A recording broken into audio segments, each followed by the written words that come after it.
Foram 30 anos de abuso, 14 gestações cometidas pelo seu próprio pai.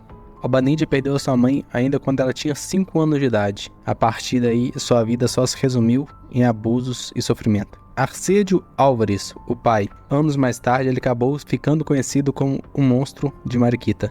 Olá, eu sou o Jefferson e hoje nós iremos falar do caso de Alba Nydia Álvares, que viveu mais de 30 anos de abuso cometido pelo próprio pai. Mas antes de começarmos, peço você que já deixe o like, se não é inscrito, se inscreva e ative o sininho. Assim, toda vez que nós postarmos um caso novo, você será notificado. Sem mais palavras, bora pro vídeo. Após a morte da mãe da menina, eles foram morar numa casa da tia de Arcedio.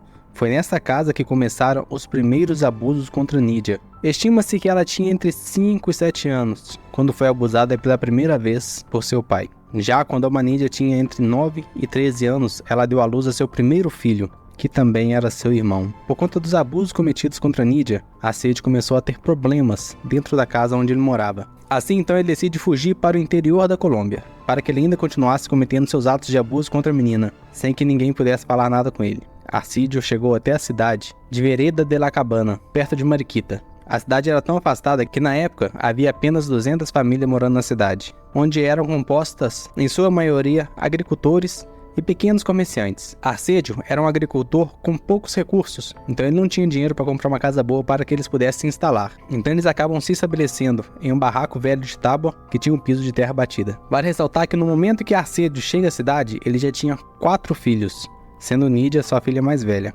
Para os moradores da cidade, nada parecia fora do normal. Aparentemente uma família comum, assim como as outras. Mesmo com Arcedio sendo um homem de poucas palavras, ele também não gostava muito de socializar com as outras pessoas. Nydia, por sua vez, era proibida de sair de casa, exceto se fosse acompanhada de seu pai. Com o passar do tempo, algumas pessoas ficaram preocupadas por Nydia não frequentar a escola da região, mas ninguém tinha coragem de questionar o pai o porquê a garota não frequentava a escola. Mas um dia todos viram a realidade do que se passava dentro da casa, ao saberem que Nydia estava grávida. Pois se ela não saía de casa, não tinha contato com nenhum outro garoto, apenas com seu pai, então era como somar A mais B. Nydia estava sendo abusada por seu pai. Mesmo com todos na cidade sabendo o que acontecia dentro da casa, ninguém fez nada. Assim todos eles se tornavam testemunhas silenciosas dos abusos de Nydia. Longos anos se passaram. Em um período de 20 anos, ela teve um total de 14 gestações, onde nem todas foram até o fim e nem todos os bebês sobreviveram. Nydia nunca deu à luz em um hospital. Todos seus 8 filhos nasceram com o auxílio de uma parteira, que nunca perguntou a ela quem era o pai, apenas se os filhos eram do mesmo pai. Dos 8 filhos que tiveram, 3 eram meninos e 5 meninas. Nenhuma das crianças foi registrada, era como se elas simplesmente não existissem. Como não tinham certidão de nascimento, nunca foram para a escola e nem foram tratadas em nenhum tipo de hospital. Nesse período, a única criança que aprendeu a ler foi Nydia, mesmo assim porque seu pai a ensinou. Nydia era mantida praticamente trancada dentro de casa. Quando era vista pelos vizinhos, era apenas na companhia de seu pai. Mesmo assim, algumas pessoas tiveram a oportunidade de conversar com Nydia, a sós, sem o pai dela estar por perto. Mas ao invés deles oferecerem para ela ajuda, eles a recriminaram, dizendo que ela estava fazendo uma coisa errada em ter relações com seu pai, como se ela quisesse aquilo. Nydia apenas abaixava a cabeça, como se estivesse concordando, e aguentava tudo aquilo que eles falavam contra ela, como se ela tivesse culpa de alguma coisa. Mas para Arcedio ninguém tinha coragem de falar nada, ninguém tinha coragem de recriminar ele pelo que ele estava fazendo com ela. Com o passar do tempo, a família foi se tornando normal na cidade. Ninguém mais estranhava já o fato de Nydia ser filha de Arcedio e eles terem filhos. Por algumas vezes, pessoas da Secretaria de Educação da cidade foram até a casa questionar o porquê as crianças não frequentavam a escola. Assim também foram representantes das igrejas católica e evangélica, todos tentando convencer Arcedio para que as crianças fossem para a escola. Mas isso nunca teve efeito, e todas elas continuaram analfabetas, com exceção de Nydia. Nenhuma dessas instituições, tanto públicas quanto religiosas, se atentaram ao fato que as crianças não tinham registro, e nem nos abusos que eles sofriam dentro de casa, ou nenhum deles deram importância para isso naquele momento. Nesse período, parecia que tudo estava a favor de Arcedio. Foi aí então que ele começa a pensar em cometer mais algumas atrocidades. Ele queria agora começar a abusar de sua filha neta, que tinha 13 anos de idade. E para isso também ele começou a instigar os seus filhos mais velhos que fizessem o mesmo com as suas irmãs. Isso acabou fazendo com que Nydia começasse a se despertar de que se ela não tomasse uma atitude naquele momento, suas filhas virariam a próxima vítima de Arcedio. Daí então ela confronta ele, dizendo a ele que se ele tocasse em uma de suas filhas, ele não teria nem tempo de se arrepender, pois ela o mataria. Nesse período chegou um pastor na cidade chamado Orlando Marim, e Nydia, juntamente com seu pai, começou a frequentar os cultos. Em um dos cultos, o pastor fala sobre relações incestuosas e o quanto isso era perigoso, demoníaco e totalmente errado. Em um dos cultos, Nydia teve a oportunidade de conversar com o pastor, que a alertou que o seu pai estava cometendo com ela era um pecado extremamente grave, além da questão moral também contra ela. Nydia então foi se enchendo de coragem, pois seu maior medo era que suas filhas sofressem o que ela sofreu nos últimos 30 anos. A gota d'água de Nydia se dá quando Arsédio espanca seu filho de 6 anos. O motivo? Porque ele estava brincando com uma de suas irmãs, fizeram barulho e Arsédio acabou acordando.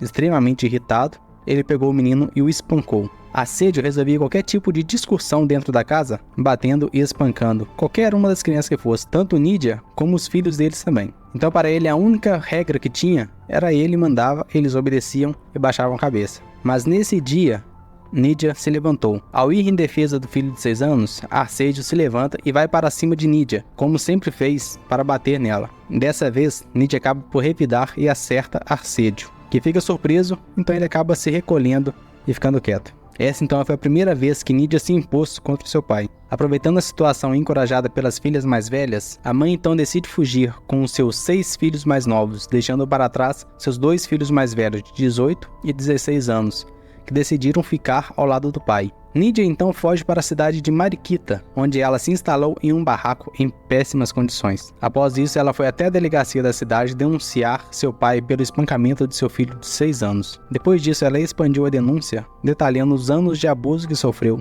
dentro da casa por seu pai. A polícia então, antes de fazer qualquer coisa, abriu uma investigação para apurar todos os fatos. Nydia agora estava sozinha e tinha que cuidar de 6 filhos. Então ela decide fazer o que ela sempre fez na vida dela: trabalhar. Rapidamente ela consegue um emprego onde ela trabalhava 15 horas por dia, em troco de um salário de $4 por mês. Enquanto isso, a filha mais velha de 15 anos era responsável por cuidar das outras crianças em casa. Já a investigação de Nydia ficou parada por um longo tempo.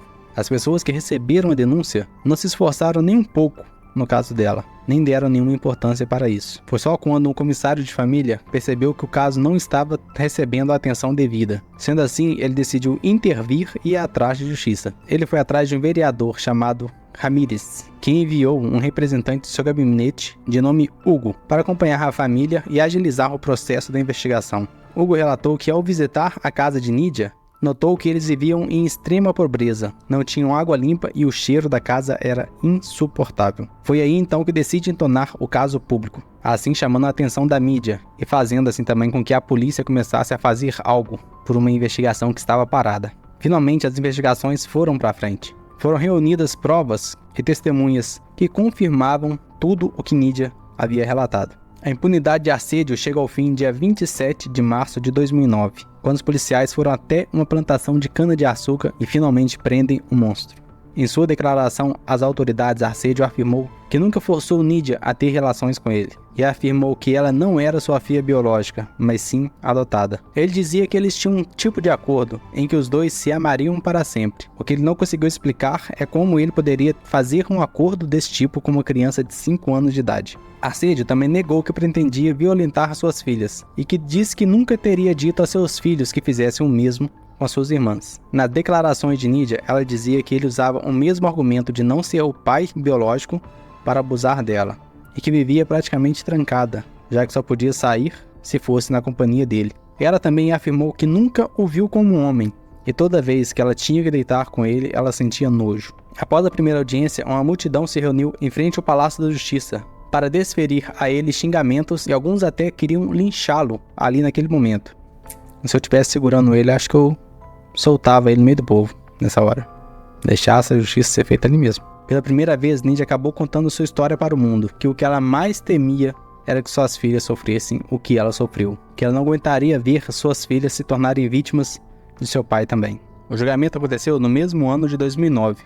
Foi bastante breve, onde Nydia contou em detalhes o que ela sofreu desde quando ela tinha 5 anos de idade. Outro ponto-chave foi o teste de DNA, que comprovou que Arsédio era sim pai biológico de Nydia, contrariando toda a declaração do acusado. Após 12 horas incessantes de julgamento, Assédio acabou se confessando culpado, aceitando todas as declarações, e após isso ele acabou pedindo perdão para Nidia e seus filhos netos, por tudo que ele havia feito com eles. Com isso, ele foi sentenciado, pasmem, a 15 anos e 7 meses de reclusão. Se já não bastasse essa pena ser bastante leve, levando em consideração tudo o que ele fez essa família sofrer, algum tempo depois, essa mesma pena foi reduzida para 11 anos de reclusão. Após o julgamento, Nidia e seus filhos foram levados pelo governo para a cidade de Bogotá, para que eles pudessem recomeçar a vida deles longe de tudo aquilo que eles haviam sofrido. Assédio nunca chegou a cumprir a sua pena,